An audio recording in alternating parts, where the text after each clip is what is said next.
Alejandro Amenábar ha vuelto a las salas de cine con su nuevo estreno, El cautivo, una película que ha generado bastante interés, polémica y expectación debido a la figura histórica que retrata Miguel de Cervantes. En este vídeo os voy a dar mi opinión sin spoilers de esta película, hablando de las cosas que me han gustado, las que no me han gustado tanto, pero todo sin spoilers, así que nada, empezamos.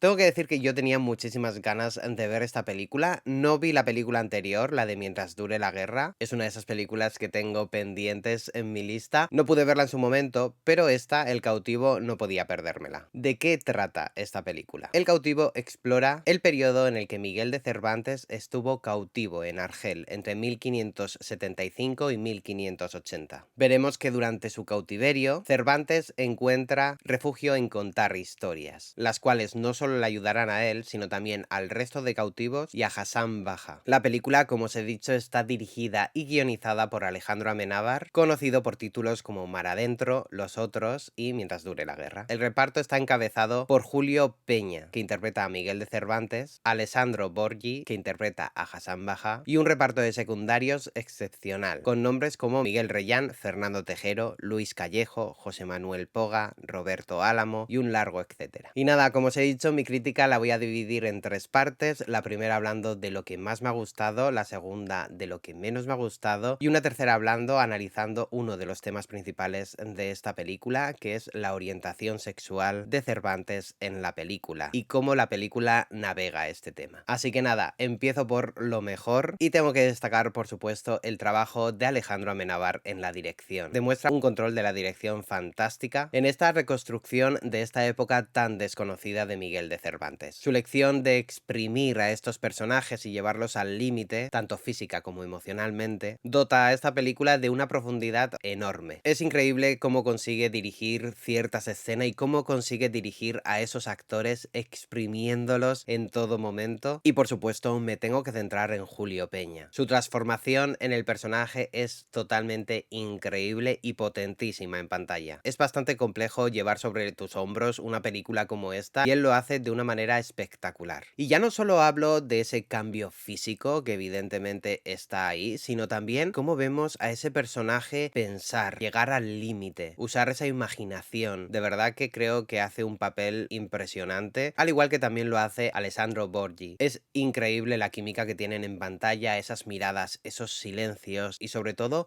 cómo logran llenar la pantalla en todo momento. Creo que Amenábar, gracias a su dirección y a esas interpretaciones de los actores, logran otorgar muchísima humanidad a estos personajes y por supuesto en muchísimos momentos vamos a amarles y en otros odiarles por completo. En lo visual la película está cuidadísima, fotografía, diseño de producción, vestuario que es brutalísimo, maquillaje y por supuesto esa banda sonora que hace que todo se vuelva muchísimo más épico en muchísimos momentos. Con todo el aspecto visual logran adentrarnos en ese Argel del siglo XVI y crear esa atmósfera dentro de esta vida de estos presos. Y por supuesto, como ya hablaré más adelante, a mí me ha parecido que toda la historia de la orientación sexual de Miguel de Cervantes está muy bien introducida, explicada. Yo tengo que reconocer que no sé demasiado de la vida de Cervantes, por lo que no sé cómo de real es todo lo que vemos en pantalla. Ya no me refiero solo a la orientación sexual, sino también a esos planes de escape, etcétera. Creo que la realidad sería muchísimo más salvaje de lo que vemos en pantalla, pero desde luego a mí ese puzzle creado en esta película me encaja todo y me funciona todo lo que nos cuentan. Pero, por supuesto, todo tiene un pero, y en lo que menos me ha gustado de esta película seguramente esté el ritmo. Tras un primer acto que creo que funciona a las mil maravillas y un tercer acto que también, toda la parte central, ese segundo acto en el que nos cuentan esos escapes, esos intentos de huida,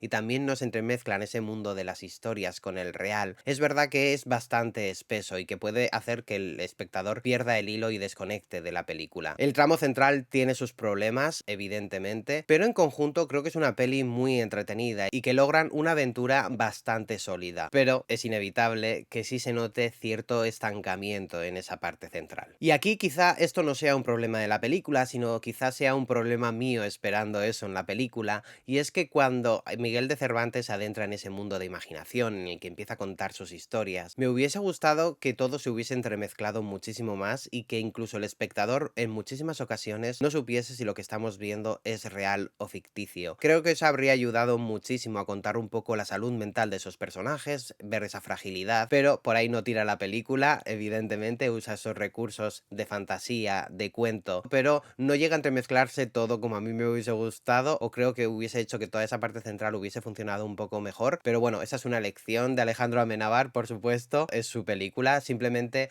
no sé, creo que es una oportunidad perdida, ¿no? Jugar más con la salud mental de esos personajes, que pese a que se ve esa fragilidad y se ven momentos en los que están rotos, cansados, agotados de esa situación, creo que ha faltado como un punch más en ciertas escenas. Y luego también hay otro aspecto que a mí personalmente no me ha molestado, que sé que hay a gente que sí, que hay muchísimas escenas en las que la dirección como que se distrae un poco enseñándonos pues esa ciudad de Argel, etcétera. Yo personalmente no es algo que me ha molestado, creo que funciona muy bien porque además quieren adentrarnos un poco pues en esa cultura, en esa diferencia cultural entre personajes, etcétera, así que para mí funciona muy bien. Al igual que usar esos recursos de Don Quijote en el mundo real, esos pequeños guiños de Don Quijote en la película con ciertos personajes, a mí me ha funcionado muy bien porque me hacían arrancar una sonrisa y porque creo que al final, pese a que no sea real y luego la historia no fuese así, creo que funciona muy bien para que luego Miguel de Cervantes escribiese esa obra de Don Quijote. Así que a mí desde luego no me ha chirriado, quizá a vosotros sí, por eso lo meto en lo peor,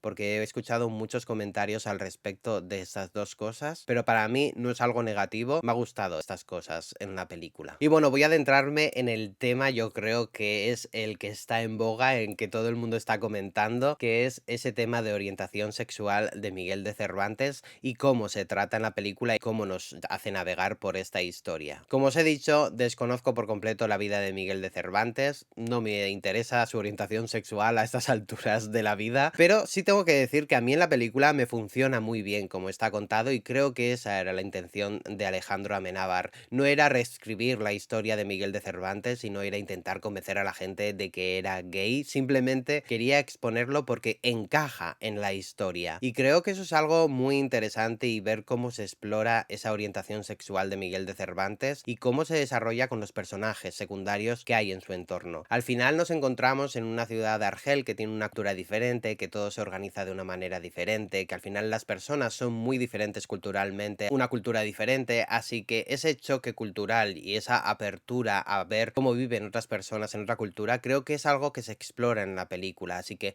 no es tan descabellado que esta persona a la que le gustaba crear, le gustaba imaginar ciertas escenas, llegase allí y se descubriese a sí mismo en una situación diferente. Por supuesto, es todo un riesgo porque es una figura icónica dentro de la historia española y de la literatura mundial, así que es todo un riesgo hacer esto, pero yo creo que lo que nos ha contado Alejandro Amenábar tiene sentido dentro de la propia película. No hay que ir muchísimo más allá ni replantearse cambiar los libros de historia por esta película, ya que creo que desde el principio juega a que es una película de entretenimiento, de aventura, de exploración interna de los personajes, así que de verdad yo no veo ningún tipo de polémica en esto y al final también creo que este tema de la orientación sexual influye muchísimo en el personaje y cómo se encuentra en 1575 Miguel de Cervantes. Después de todo lo ocurrido, después de huir a Italia, es un personaje que no se encuentra a sí mismo y que está intentando tener alguna conexión humana. Ahí lo vemos intentando conseguir conexiones con otros presos y refugiarse finalmente en esas historias. Algo que hace que no solo se libere en ciertos momentos, sino que hace que logre escapar de esa burbuja en la que vive. Yo personalmente tengo que reconocer que no esperaba encontrarme con esta película, sabía que iba a tocar el tema de la orientación sexual, pero creía que se iba a quedar simplemente en insinuaciones y la película va mucho más allá. Creo que se explora de una manera muy interesante, muy inteligente, que logra jugar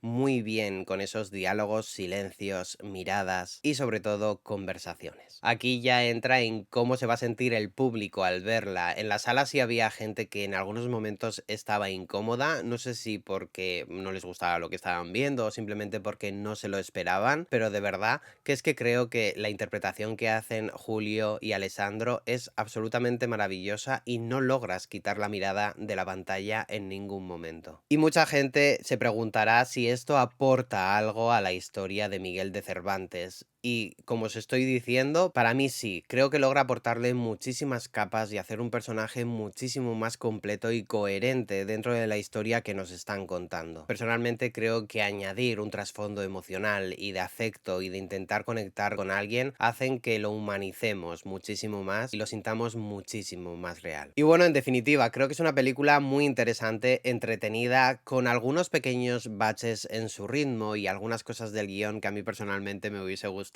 que hubiesen explorado más, como ese mundo de los cuentos, ese mundo de ilusión que crea Miguel de Cervantes en algunos momentos de la película, pero en general salgo bastante satisfecho de esta película y desde luego me ha sorprendido en muchos momentos. Mi puntuación para El Cautivo es de 3,5 estrellas sobre 5. Es verdad que en un primer momento le di 3 estrellas, pero después de darle vueltas a ciertos temas, a ciertos personajes, por ejemplo el personaje de Fernando Tejero, me ha parecido muy interesante cómo es su construcción, ya que intentan humanizarlo en muchísimos momentos. Creo que estos personajes secundarios, de los que no he hablado demasiado, porque tampoco quiero adentrarme mucho en spoilers sin contaros un poco por dónde va a tirar la historia, pero creo que estos personajes secundarios aportan muchísimo a la trama y a la historia en general y logran crearte una imagen de Miguel de Cervantes muchísimo más completa. Muchísimas veces nuestras acciones hablan por nosotros mismos, pero también esas conversaciones y esos movimientos que se generan a nuestro alrededor. Así que, no sé, yo de verdad que salgo muy satisfecho de esta película. No esperaba que me gustase tanto, desde luego no esperaba que la interpretación de Julio me llamase tanto la atención, de verdad que es una transformación absolutamente increíble. Y nada, aquí abajo en comentarios podéis decirme lo que os ha parecido a vosotros, si os ha gustado, si no os ha gustado, si este tema de la orientación sexual pues os ha parecido que sobraba en la película o no. Todo eso podemos debatirlo en comentarios, por supuesto siempre desde el respeto, porque ya estoy viendo venir algunos comentarios muy what the fuck is happening, pero bueno, aquí abajo podemos debatirlo un poco. Y nada, como siempre os digo, si os gusta el cine, las series y el formato doméstico tanto como a mí, os invito a que suscribáis a mi canal aquí abajo y le deis a la campanita para que os avise de mis próximos vídeos. Nos vemos muy pronto. Adiós. Hola, os recuerdo que aquí abajo os podéis suscribir a mi canal y darle a la campanita, que me ayudaríais un montonazo y así os avisa de nuevo contenido que vaya subiendo al canal. Y aquí os dejo algunas recomendaciones de vídeos para que les echéis un ojillo por si no los habéis visto. Además, en la cajita de descripción tenéis enlaces a mis otras redes sociales como Instagram, Letterboxd, TVTime, por si queréis curiosear un poco. Nos vemos muy pronto en un nuevo vídeo.